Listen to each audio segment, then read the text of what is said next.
If you're a professional real estate investor and you have the data like a lot of us do, then you probably are inclined to take a wait and see approach. This business and business in general can be really simple. You just communicate with the people that want to buy from you. Trying to figure out how to turn my investing business into a business versus a hustle took me to a place where suddenly what I was doing was unique enough where other people wanted to understand it as well, and I could make it easy for other people to do. Business is tough, man. You got to get in there and you got to be prepared to get hit in the face. You got to learn. You got to get choked out a few times. You got to get kicked around. You got to, get beat up, because that's the good stuff. The struggle is what's making you into a champion.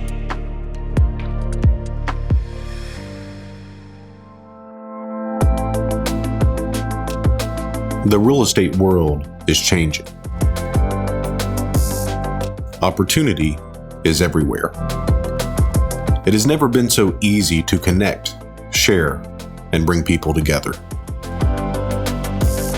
We're learning from others and finding the very best in ourselves. Challenging our beliefs, overcoming our fears, transforming ourselves so we can transform our business.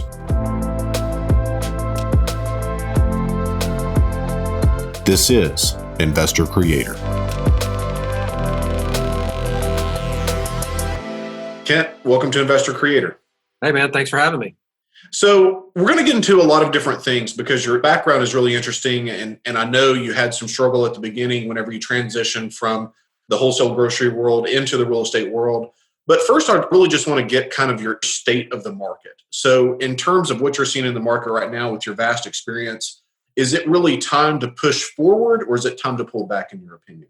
Well, it actually depends on, your risk tolerance, what your position is from a liquidity standpoint, et cetera, right? So I think that your more novice investors, people that are not necessarily experts, but that have been largely locked out of the market for the last 5 to 8 years, who are sitting on quite a bit of liquidity, whether that's sitting in some kind of retirement account or, some other asset class. The reality is there's a massive wave of those people already coming into the market, right? They see this as their chance, their opportunity. They want to be quick to act. They want to take advantage of. It's very similar if you think about a lot of the people that saw when the stock market started falling. There was a lot of activity there where people were acquiring on the down dip fast as they could, and then they kind of rode that back up. They didn't know how long that dip was going to last, so therefore they were highly incentivized to get involved. So you have a lot of that going on right now. A lot of cash flowing into various markets around the country, some of the most distressed markets. So whether that's, Orlando, New Orleans, Las Vegas, markets that are getting pummeled because of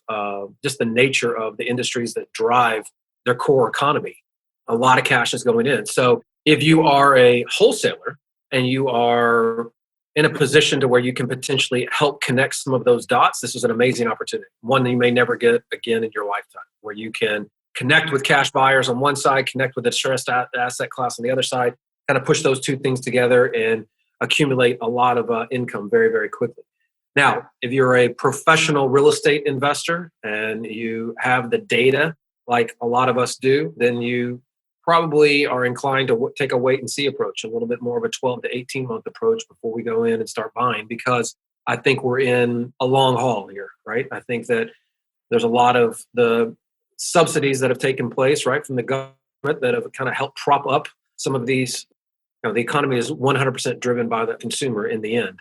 Mm-hmm. And so as long as the consumer's not suffering too terribly, which they're not, they're going to kind of have this, they're basically kicking the can down the road. At some point, that day of reckoning is coming. You can't have 25 million people file for unemployment. You can't have that kind of impact on small business without that having a ripple effect into the housing market for some time. So I think that probably, beginning 6-8 months down the road and then lasting for probably the better part of another 10 months, there's going to be a lot of opportunities that guys like us are going to be able to take advantage of. Doesn't mean the people that are getting in right now are not getting a great deal. It's just that if you have good data and you run it like a real business, then you're probably more inclined to sit back and take a little bit more of a wait and see approach, because there's a lot bigger ripples coming for sure. Yeah, and that makes a lot of sense. I'm a big believer that with every problem is an equal opportunity. And this is a big problem. What we have right now is a big problem. making this into a great opportunity. There's definitely going to be opportunity in the next 24 months. Let's switch gears and talk about how you got started in the business, because I think it's really interesting how you got involved in the entrepreneurship world, because the model that you had was something I'd never heard of in my entire life. I'd never heard about what you were doing. So kind of go through that if you don't mind. Yeah, I was really fortunate. I grew up in an entrepreneurial family. My dad was an entrepreneur my entire life. He was in the grocery industry.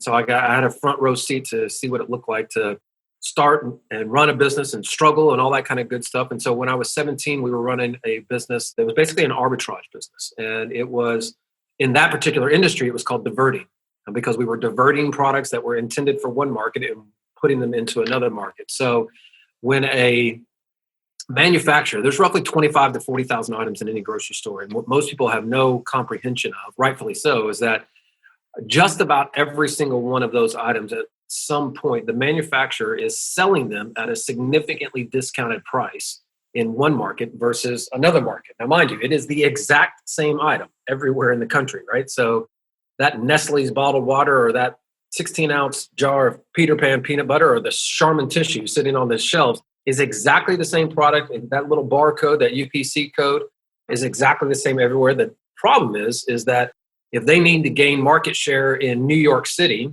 then the manufacturer will come in and basically go and sell 100 trucks of that item at a significant discount, 50, 60% off, in order to gain market share.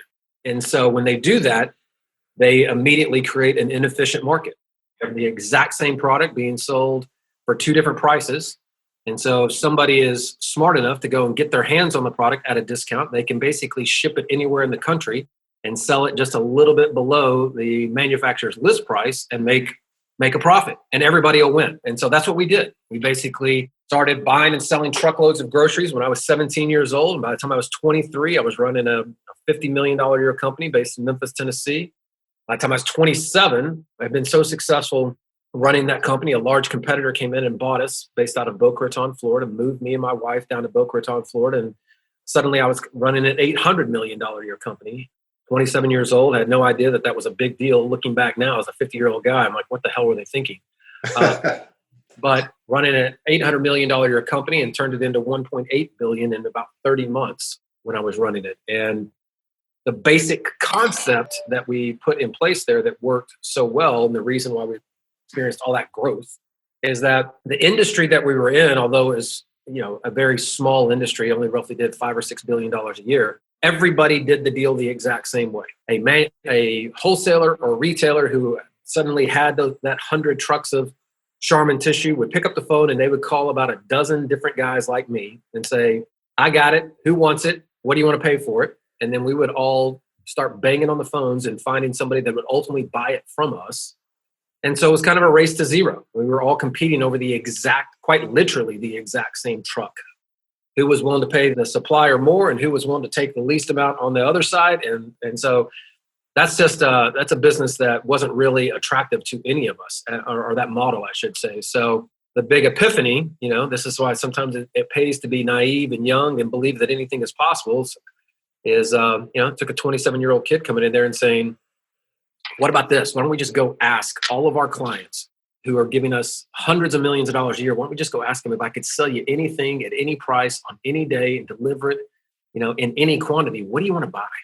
They would tell us. It was fascinating. They would say, hey, man, if you could sell me 20 trucks of mac and cheese, I'd buy this. If you could sell me 10 trucks of Bounty towels, I'll buy that, whatever, right? And they would just give us a list, effectively open purchase orders for millions and millions of dollars. And suddenly we were playing a different game because we had everything our customer wanted in our hands, the exact price they wanted it, the exact day they wanted it delivered, the city they wanted it to show up to. So it becomes pretty simple to kind of back into what your next steps are. I just need to go call all the suppliers and find this at a price that makes sense where I can get it to them and make a hefty profit. And that one little reverse wholesaling philosophy that we called it created an additional $1 billion a year in growth for us in less than 30 months. So that was the big eye-opening experience for me that, man, this business and business in general can be really simple. You'll just communicate with the people that want to buy from you. Yeah, and that makes sense. So at some point you had built up this really amazing business, but you decided to leave, right? I got into a run-in with my business partners and walked out of there March 14th of 2000. And it was Depending on how you looked at it, at the time, it was the scariest thing I'd ever done and was the worst next 22 months. I would never wish it upon my, biggest enemy, because I proceeded to, effectively try to build a business at the expense of my previous partners. So I was pissed off and riled up and wanted to do everything I could to try to hurt them while I was trying to build my own thing. And one, that's no way to ever start a business. But like I said, I was a young kid and, kind of didn't believe I could fail. And number two, all those extra zeros in their bank account, in the end, it mattered. When the attorney's fees came in and everything else, it got ugly. And eventually they bled me completely dry. So in a 22-month period, I went from having millions of dollars in the bank to having just a few thousand, roughly $4,000. I had wiped myself out personally, professionally. I mean, in every sense of the word, I was bankrupt. I had lost quite literally everything I'd ever worked for. And it was shocking and extremely humbling, disappointing. It was a bad, bad time. But again, like I said earlier, depending on how you look at it, in that regard, it was the worst thing that ever happened to me. And sitting where I sit today was the best thing that ever happened to me. I needed to be humble. I needed to get knocked down, because it eventually led me to a place where I was just desperate enough to go to one of those one-day summits that you see on the late night infomercials. So this was back in 2002. I went down into West Palm Beach, Florida, in the Embassy Suites. I'll never forget it. Sat in that room and saw somebody talking about wholesaling, which I had no idea that they'd even existed. But it did not take a guy like me very long to figure out that, wait a minute, this is very familiar here. I was doing something very similar in the grocery industry. I think I can do this. And so, I took that fateful walk to the back of the room, made that little $1,000 investment. And I got news for you. When you got $4,000 in the bank and have been making very bad financial decisions for 2 years, that was a scary walk and a scary investment. But, it changed my life. I ultimately was at a place where I needed to do something, cashed my first wholesaling check 22 days later, and was off, man. I was addicted. I was running. I did 91 deals in my first 18 months, made $1 million and was very, very excited about it. And then ultimately turned it into a business. Then it was just a high paying job. But, as I got smarter about it and as I figured out how to automate things and put processes in place, and through that time, I started developing software and automation that would allow me to do the same thing I'd done in groceries to do in the real estate space, right? So I knew I had to turn it into a business. I knew I needed to do something different. And so I brought that reverse wholesaling concept to my real estate business, and basically tried to figure out how I could go find out who all of the real buyers were and just feed them, right? Let me just feed you consistently. And much to my surprise, not knowing any of this at the time, I basically went in and I would go down to the county clerk's office and look for all the transactions that had happened the week before where a deed of transfer took place, but a mortgage wasn't recorded. And naturally, that seemed logical to me that it didn't record a mortgage. Well, they must have paid cash. And if they're paying cash, then it must be they're trying to buy for investment and they probably want to buy more.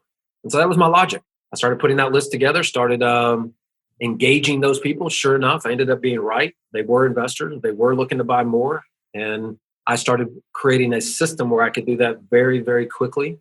Ultimately automated it, ultimately brought the first cash buyer database to the entire industry called Find Cash Buyers Now back in 2008. And then did the same thing with Find Private Lenders and Find Motivated Sellers. And before you knew it, suddenly I was in the software and education space as in addition to the real estate investing space. And that's kind of how all that happened. I mean, basically trying to figure out how to turn my investing business into a business versus a hustle took me to a place where suddenly what I was doing was unique enough where other people wanted to understand it as well. And I could make it easy for other people to do it. Incredible. So given that you've done all these transactions, you've done a lot of things, you've seen a lot of investors, you've been in multiple markets, what do you think the biggest mistake is that you see newer investors make?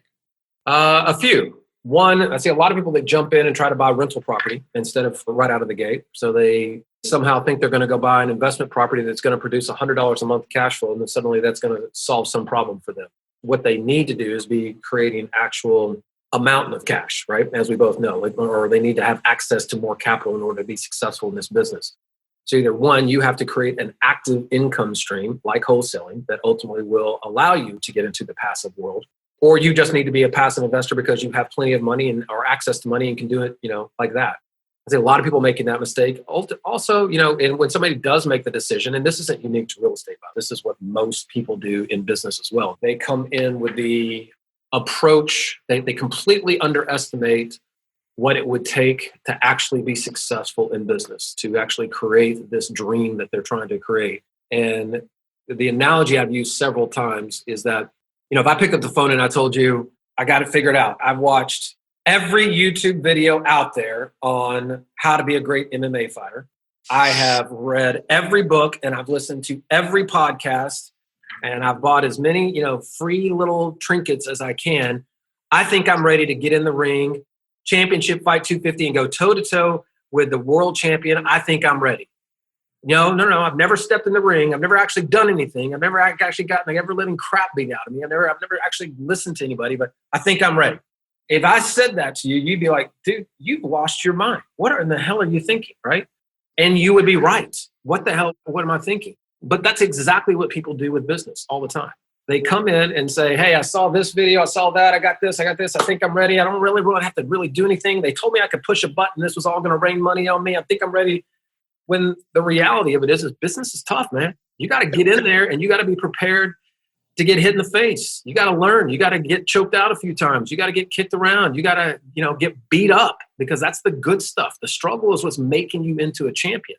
Then you got to go back to your corner and you need a coach in your ear telling you, hey, you missed this, you missed that, you didn't see this. Get back out there and do it again. And you do that enough times and ultimately you become that championship material that you're trying to become. You're never going to get it by reading a book or watching a video, sitting on a podcast. You actually have to get in the game and you actually have to be prepared to get hit and be prepared to come back from it. If you're not, then stay out because you're not ready. And that's the biggest mistake I see people make is they're not ready to come in and you're fighting for a dream. I mean, it's the same as fighting for a championship. You're trying to become the champion and the hero of your own life. You're trying to set yourself apart. Why would you ever go into it and say, I give myself 30 days. And if I haven't cashed a $10,000 check in 30 days, this is all a scam. This is total BS and everybody's a liar. I mean, that's just that kind of victim mentality. I have no patience for it, but yet I see it every day. Yeah, and I do too. So I'm going to go out on a limb a little bit here that you had lost millions of dollars in cash and had a complete reversal in almost every area of your life. You had to have felt pretty beat up during that time. Is that pretty fair to say? Of course. Yeah, absolutely. So what is it that you continued on and most people just like curl up in the fetal position and they're just out? So what do you think that is that drove you to continue? Two things. One, it's what's the alternative? Well, to your point. That's a great point. Right? I mean, look, I'm 150% unemployable, right? If I went out today to find a job, I'm not sure anybody would ever hire me. I've said the same thing about Chick-fil-A when they have a hiring thing. I'm like, I don't think they give me a job. Yeah. I mean, what am I going to put on my resume? I built 11 multi-million-dollar companies. Can I come work for you for $25 an hour? I mean, they're going to be like, what? So I'm unemployable for a lot of different reasons. And so I kind of had that same epiphany back in the day. I was like, man, not only could I never work for anybody, I don't know that anybody would ever even hire me. So it's time to get up and go do what I need to do. Now, luckily, the second thing that I think is really important is, I've entertained my worst fears. I'll point blank tell you right here, I was absolutely suicidal. It was the worst time of my life, period. Mm-hmm. But I sat there and had some people in my life who had seen me on top, my wife in particular now, she was my girlfriend then, and who believed in me enough to just say, you got to get up. This isn't you. You have to get up. Just put one step in front of the other. And it's all about that momentum, man. If you can just keep moving, right? And I had a mentor at the time that would tell me, look, there's only one way to coast, and that's downhill. You're coasting, baby. If you're not pedaling, you're not moving uphill. You have to keep pedaling. And those words just rang very true in my head over and over and over, which is, it's hard, man. I get it. I mean, there's some people that are clinically depressed, right? And these words will be very hollow for them because they just can't control their thoughts and can't control anxiety. I get it. But at the end of the day, what is the alternative? You have one shot at this whole thing, period. Nobody gets a mulligan here. Nobody gets out alive. You got one shot at this thing. I mean, it's tattooed on my arm, for God's sakes, right? The time is now. I don't wear a watch. I wear a wristband that says the time is now. And every time I look at my wrist, guess what? That bitch is always right.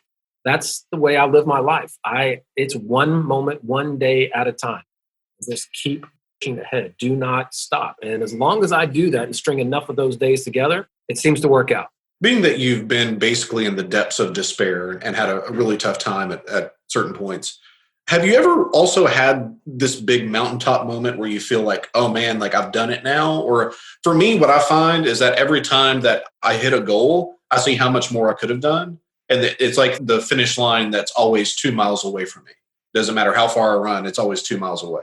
So which is it for you? A little of both. A good friend of mine, Ed Milet, he and I talk about this a lot, and it's called being blissfully dissatisfied. Interesting. I live an amazing life now, right? My 27-year-old son works inside of our business back in Memphis, Tennessee. I have a 14-year-old daughter and a 6-year-old daughter. We have an amazing, oceanfront home out here in La Jolla, California. I wake up to the Pacific Ocean every day. I walk to my office every day. I get to walk my little girls when they're going to school, get to walk them to school. And those little things are not lost on me in any way, shape, or form. I'm extremely present, right? I'm very grateful that I got a second chance at all this, right? Because I believe that I was the guy when I was in my 20s that took a lot of pride in being at the office at 5 o'clock in the morning and getting, home at 10 o'clock at night. I would do anything and everything it took to build that business, would con myself into believing I was doing it for my family, which is a total BS philosophy. Because I promise you, when you don't have any of it, your kids are not going to care. What they really care about is how much time you invested in them. And so getting that second chance and then all this, everything I've got, everything I've achieved, not 1 minute of it or $1 of it or one instance is wasted on me for a second. With that being said, I love the idea that I know I'm capable of more. And as long as I know I'm capable of more, and as long as I'm healthy and happy and can achieve more, then I will always push. It's just what's inside of me. The reason why that happens, it's important to me. Like my why is very clear for me. It is important for me to demonstrate to my kids what it looks like to try to achieve something every day. I don't want to talk about it. I want them to see it. I want them to see me struggle. I want them to see me trying to accomplish things that nobody's ever accomplished before. I want them to see me overcome challenges. I want them to model what I do. And so, I'm really happy that the plan that I laid out for my life ultimately worked. And I'm very happy that I've been able to accomplish what I would, of course, absolutely. But I'm also dissatisfied knowing, man, I got so much more life in me and so much more to accomplish, which is a great feeling as well. And to put it in perspective, what you've accomplished now, I mean, how many houses are you guys actively managing? We flip about 900 properties a year. We manage about 6,200 properties right now for a little over 2,000 investors. Every one of those properties, we originally bought that property, rehabbed that property, and sold that property to that investor and continue to manage it for them for years. So none of those are properties that we just bought a portfolio or anything like that. Sure. And then we've roughly, in our education business, we roughly have 62,000 people that have purchased our products, services, and work with us on an annual basis. So yeah, these are big businesses, man. This is no joke, right? This is hundreds of millions of dollars going around here. But when you do things and you build a business on purpose and not by accident, in other words, a lot of people build businesses and they ultimately become a slave to that business, like I did the first time, right? They get conned into doing all of the things that feel right, but they're chasing money, and they look up and when it's all gone, they realize, man, I did this. This was kind of a house of cards, right? I had all the money, had all the gifts, had all the things. I was, if social media was around, I would have been the guy posting all the stuff on social media. That would 100% would have been me. Right. But in the end, when it all disappeared, ended up getting divorced from my first wife. My son hardly knew me at the time. All my friends were all wrapped up in that business, et cetera. So it was all gone like this, right? And when you get shattered like that, you'll figure out real quick, which the next go round, not going to make that mistake. So I'm definitely here to tell you can have the best of both worlds. You can absolutely build a really big business, as big or as small as you want to build it. You can absolutely do it where you have all the time freedom you ever would want to have. And you can absolutely do it while you help, tens of thousands of people along the way. So, I'm proof.